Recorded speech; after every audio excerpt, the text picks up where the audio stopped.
Doctor Ajay Singh Chautala जी की अध्यक्षता में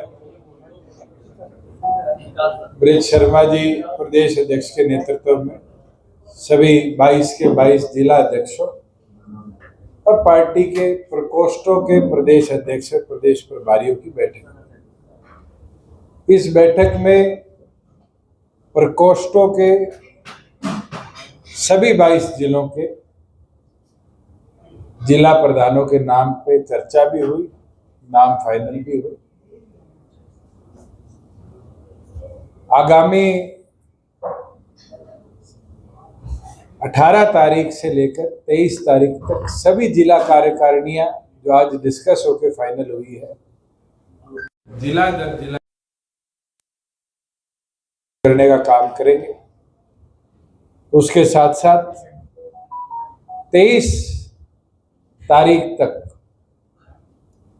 चौधरी देवीलाल जी के 72 स्टैच्यूज पूरे प्रदेश में है, जिसमें सबसे अधिक 15 से भी ज्यादा सिरसा जिले में है, 8 हिसार जिले में है, 8 भिवाड़ी जिले में है।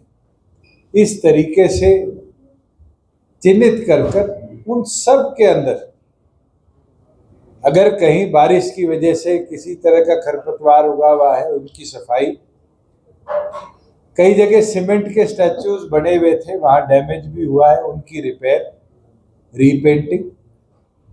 और 25 तारीख को सुबह 9 बजे वहां पर प्रार्थना सभा पूरे प्रदेश भर में करने का निर्णय लिया गया।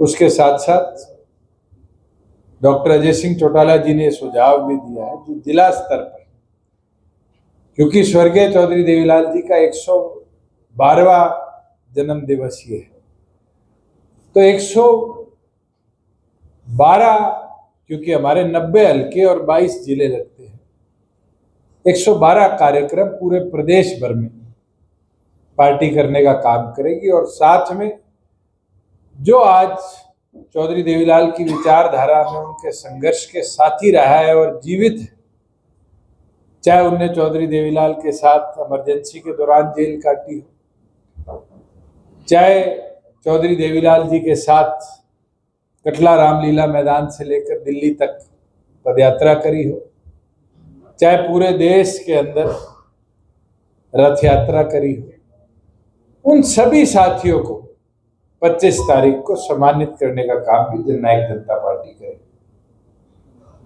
इसके साथ,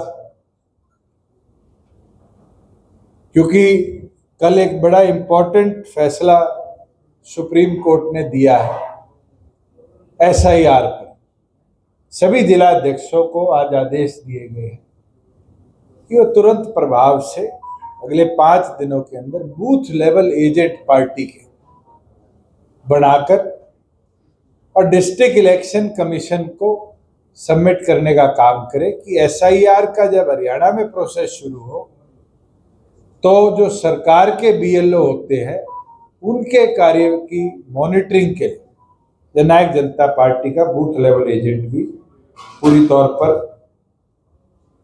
उस अभियान में उसका साथ भी दे, और साथ देने के साथ साथ कोई अनियमितता ना हो। जैसे बिहार में 60 लाख वोट काटे गए, इस तरह हरियाणा के नागरिकों के वोटों की चोरी ना हो, इसके ऊपर भी मॉनिटरिंग को और अच्छे तरीके से करने का काम करें।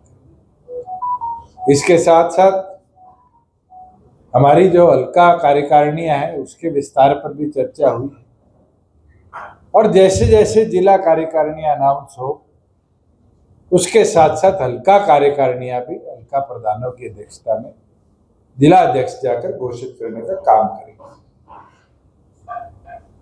एक महत्वपूर्ण विषय जो आज चर्चा में भी आया है कि पार्टी का स्थापना दिवस 9 तारीख को दिसंबर के महीने में बहुत बड़े लेवल पर बनाया जाए। उससे पहले आगामी 28 तारीख से लेकर 22 दिनों के कार्यक्रम में, जिसमें दशहरा दिवाली के त्यौहार भी आएंगे, उन दिनों को छोड़ते हुए अक्टूबर माह पर प्रदेश के प्रत्येक कोने को डॉक्टर अजय सिंह चौटाला जी स्वयं जाकर छूने का काम करेंगे ब्रिज शर्मा जी की अध्यक्षता में, और पार्टी के स्थापना दिवस की ऐतिहासिक तैयारियों का जायजा भी लेने का काम करेंगे। मैं तो आपको इतना बोल सकता हूं कि सदस्यता अभियान के अंदर पार्टी के साथियों को 5 लाख सदस्य पार्टी के साथ जोड़ने का एक टारगेट देने का काम डॉक्टर अजय सिंह चौटाला जी ने दिया था।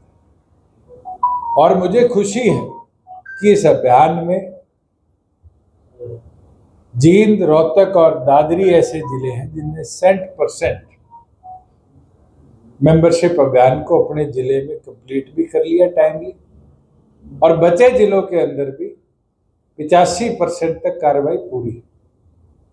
और पूर्ण विश्वास है कि अगले 1 सप्ताह के अंदर अंदर पूरे प्रदेश के अंदर डॉक्टर अजय सिंह चौटाला जी के टारगेट को पार्टी के पदाधिकारी पूरा करने का काम करेंगे। कोई आपके सवाल हो? सर 23 तारीख का आपका युवा योद्धा सम्मेलन चल रहा है, बिल्कुल एक टारगेट डॉक्टर अजय सिंह चौटाला जी ने दिया है कि 13 मार्च तक 22 के 22 जिले के युवाओं को जोड़ने का, और उसके अंदर प्राथमिक तौर पर पहला सिरसा जिले से शुरुआत 23 तारीख को होगी, और उस युवा जोड़ो कार्यक्रम को आगे कैथल और फिर इसी तरीके से बचे 20 जिलों में ले जाया जाएगा। और डॉक्टर अजय सिंह चौटाला जी के जन्म दिवस पर 13 मार्च बड़े लेवल पर पार्टी युवाओं के जोश के साथ युवाओं को जोड़ते हुए डॉक्टर अजय सिंह चौटाला जी का जन्म दिवस पूरे उत्साह से बनाने का काम। आज प्रदेश में बाढ़ प्रभावित क्षेत्र है, पूरा प्रदेश बाढ़ की मार झेल रहा है। मोदी जी ने कई राज्यों में पैकेज दिए हैं, हरियाणा के लिए कोई पैकेज की घोषणा नहीं की गई है। मैंने 4 दिन भी एक बात बोली थी कि ये दुर्भाग्य है हरियाणा का कि बीजेपी की केंद्र में प्रदेश में सरकार है। आज 18,50,000 तो आधिकारिक एकड़ेज है जो समर्ज्ड है, पानी के अंदर डूबे पड़े हैं। इस 18,50,000 एकड़ के लिए ना तो प्रदेश सरकार ने केंद्र को लिख के भेजा कि हमें फ्लड रिलीफ चाहिए, ना प्रदेश सरकार ने प्रदेश में फ्लड डिक्लेयर करने का काम। और तो और पंजाब हमारे से आर्थिक तौर पे कमजोर प्रदेश है, जीएसटी ले लीजिए और रेवेन्यू ले लीजिए, उसके बावजूद भी वो तो अपने किसान को 20,000 प्रति एकड़ देता है। हमारे मुख्यमंत्री उसको 15,000 करने का काम। ये साफ मंशा दिखती है कि सरकार गंभीर नहीं है। मुझे धनाना जाने का मौका मिला, हिसार घग्गर ड्रेन फुल है, मगर जितने हमारे मेजर माइनर हैं वो खाली पड़े। इरिगेशन मिनिस्टर के आदेश है कि ड्रेन्स का पानी इरिगेशन चैनल्स में नहीं डाला जाएगा। बाकायदा दादरी पुलिस ने आकर पंप सेट्स बंद कराने का काम किया रोहतक जिले के। जब मैं कलानौर गया उन लोगों ने बताया आज ऐसी हालत प्रदेश की बन चुकी। आप आज प्रदेश के किसान के प्रति मुख्यमंत्री ने एक लिस्ट निकाल दी और उस लिस्ट के अंदर आंकड़े दे दिए कि किसी की डेथ हुई तो इतने लाख मिले, किसी का 75% से ज्यादा घर टूटा है तो उसको इतने रुपए मिले। आप कहीं ना कहीं फील्ड में जा चुके हैं, कवर कर चुके हैं। सबसे बड़ा किसान का नुकसान किस चीज का हुआ? जो ट्यूबवेल की मोटरें थी या जो कमरे उन मोटरों को सिक्योर करने के लिए लगाए, सबसे ज्यादा वो टूटे और मुख्यमंत्री ने उसके ऊपर 1 रुपया भी मुआवजे की घोषणा नहीं की। और तो और आपको याद होगा ये परिस्थिति 2023 में भी आई थी, जब तो इससे ज्यादा एकड़ जमीन पानी में समर्ज थी। हमने 7 दिन में गिरदावरी कराकर और किसान को पैसा पूरा देने का काम किया। मुख्यमंत्री ने तो गिरदावरी कल से शुरू करवाई है। 15 तारीख से और 30 तारीख तक गिरदावरी होगी और 30 तारीख के बाद मुआवजे की डीसी वेरिफिकेशन कर रिपोर्ट भेजेगी। तो 1 महीने किसान को इंतजार करना पड़ा। हमने तो उस समय कौशल रोजगार से क्षतिपूर्ति सहायक तुरंत उठाए, 7 दिन में वेरिफिकेशन कराई और 7 दिन में जिसकी वेरिफिकेशन नहीं हुई, अगर उसके 100% नुकसान था तो भी 7,000 रुपया प्रति 1 एकड़ उसके किसान के खाते में भेजा, जो उसकी खाद बीज के नुकसान की भरपाई की। मैं तो ये मांग करता हूं मुख्यमंत्री से कि अगर आपको गाइड करने वाले लोग सही नहीं है तो आप 2023 की पॉलिसी उठाकर किसान के ट्यूबवेल को जो नुकसान हुआ है उसकी भरपाई करें और 7 दिन के अंदर किसान को एटलीस्ट आधा मुआवजा खाते में डीबीटी करके देने का काम करें। कम से कम आप कितना मुआवजा चाह रहे हैं? अरे पंजाब से तो 1 रुपया फालतू दे दो। आज हम आर्थिक तौर पर कमजोर प्रदेश नहीं, मुख्यमंत्री की स्टेटमेंट है, खजाने में पैसा पड़ा है। पंजाब अगर 20,000 दे रहा है, आप 21,000 ही कर दो, किसान को देने का तो काम करो। दुष्यंत 2 दिन पहले जिस तरह से अभी हालात देखे गए हैं, पहले श्रीलंका, बांग्लादेश, उसके बाद नेपाल, जिस तरह से युवाओं ने प्रदर्शन किया सरकारें प्रति, बेरोजगारी, भ्रष्टाचार, इसको लेकर इंडिया के लिए भी संदेश देखते हैं। देखिए, सिविल मूवमेंट कोई अपने नेबर के अंदर नहीं है। आपने पेरिस की हालत देखी होगी, लंदन की हालत देखी होगी। सोशल मीडिया आने के बाद बहुत बड़े बड़े रिफॉर्म्स आए हैं। लीबिया जैसे देश में रातों रात तख्ता पलट होना, इजिप्ट में तख्ता पलट होना। आज के दिन क्या इंफॉर्मेशन ट्रैवल करती है, कैसे ट्रैवल कराई जाती है, कैसे एल्गोरिदम यूज करे जाते हैं, ये तो आप सबको मेरे से बेहतर पता है, क्योंकि आप लोग आते तो रेवेन्यू अर्न करते हुए से। मगर ये गंभीर इशू है। नेपाल के अंदर जिस तरह के हालात बने, नेपाल आगे नहीं बढ़ा। मैं आज ऑन रिकॉर्ड कह देता और 10 साल बाद में भी पूछ लेना, जो आज नेपाल की हालत है, शायद आने वाले 10 साल में एक भी विदेशी कंपनी नेपाल में इन्वेस्ट करने नहीं आई। रोजगार चाहने वाले युवाओं ने रोजगार खोने का काम किया और ये उन सभी देशों से देखा जा सकता है जिनमें इस तरह की बड़ी सिविल मूवमेंट हुई। सरकार को गंभीर होना चाहिए, इश्यूज को समय अनुसार देखना चाहिए। इस तरीके से सोशल मीडिया बैन होना और बैन होने के बाद इस तरह की रिस्ट्रिक्शन लगना कहीं ना कहीं गलती थी नेपाल सरकार की, जिसकी वजह से इतना बड़ा आंदोलन बना। पर क्या ये गलती श्रीलंका ने करी थी? नहीं करी। वहां किसी और इशू के अंदर सिविल मूवमेंट शुरू हुआ। हिंदुस्तान ने भी सिविल मूवमेंट देखे, एक नहीं देखे, अनेक देखे। रिसेंट हिस्ट्री के अंदर अन्ना हजारे का सिविल मूवमेंट था जिसने लोकपाल इस देश में लाने का काम किया। उससे पहले मंडल कमीशन के ऊपर आंदोलन था। कितने ऐसे आंदोलन हुए जिनने चाहे स्टेटों में बदलाव लाने का काम किया, चाहे देश में बदलाव लाने का काम किया। मगर हर एक को बड़ा सोच समझ के ऐसी चीजों के अंदर सरकार को कदम उठाना। दुष्यंत जी, 2 दिन पहले केंद्रीय राज्य मंत्री सतीश कुमार दुबे सिरसा का दौरा करते हैं बाढ़ग्रस्त एरियो का। समस्याएं सुन रहे हैं, लेकिन किसान कह रहे हैं कि कुछ सहायता का या मुआवजे का ऐलान नहीं किया और वो कह रहे हैं कि केंद्र सरकार, राज्य सरकार मजबूती से किसानों के साथ खड़ी है। अगर केंद्र और प्रदेश सरकार मजबूती से होती तो 2023 की तरह डिप्टी कमिश्नर्स को 5-5 करोड़ रुपया cash in hand flood relief के लिए क्यों नहीं भेजा गया?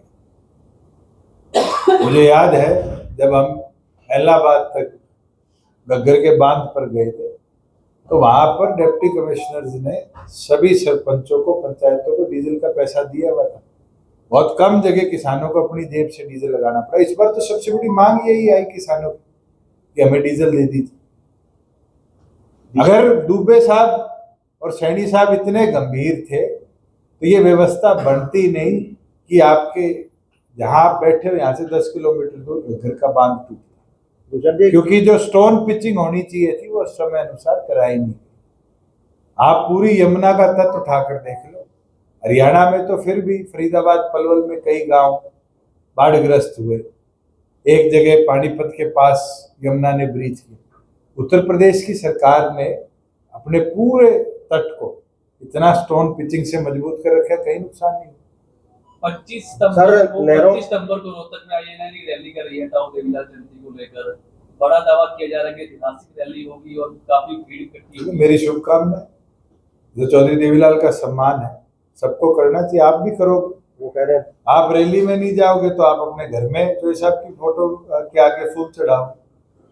और तो और जो कांग्रेस में चौधरी देवीलाल जी के साथी बैठे हैं वो भी दिल में कहीं ना कहीं चौधरी देवीलाल जी को 25 तारीख को याद करेंगे। और मुझे लगता है चौधरी देवीलाल जी इस देश के एक ऐसे इंस्टीट्यूशन रहे कि हरियाणा ही नहीं पूरे देश में उनका सम्मान किया जाता है। दुष्यंत सिरसा और फतेहाबाद का नहरी पानी कहाँ गया? एक हफ्ता नहर आती है, जो कि पहले आप तो डिप्टी पहले भगवंत मान से पूछने का काम करो दो हफ्ते कि जो पानी की कटौती 1 महीने उनने करी, क्या आज उसका नुकसान पंजाब को झेलना नहीं पड़ा? उस समय जो मांग थी पानी दे दो, अगर भाखड़ा नंगल डैम में पानी थोड़ा कम होता तो शायद ये जो ओवरफ्लो होकर पंजाब का इतना इलाका डूबा ये ना डूबता। और आज भी अधिकतम ऐसा क्षेत्र है जहां बीबीएमबी डिवाइड नहीं कर पा रहा पानी की सप्लाई। अब तो पंजाब के अंदर भी पानी के लेवल गिर चुके। अब भी बीबीएमबी को प्रॉपर मॉनिटरिंग कर पानी की डिवीजन करनी थी और सबसे पहले जो गाद भाखड़ा नंगल डैम में जमी है उसको खाली कराने का प्रोजेक्ट बनाना चाहिए। सर, हरियाणा के सीएम लगातार कह रहे हैं कि लॉ एंड ऑर्डर बहुत सही है हरियाणा के अंदर, आप किस तरीके से देखते हैं? पिछले जिस प्रदेश की पुलिस के आंकड़े बताते हैं कि 5 से ज्यादा मर्डर डेली होते हैं, क्या आप उस स्टेट के लॉ एंड ऑर्डर सिचुएशन को ठीक मानते हैं? मैं तो जींद जिले का बता सकता हूँ कि जींद जिले में 1 महीने में 12 मर्डर हुए।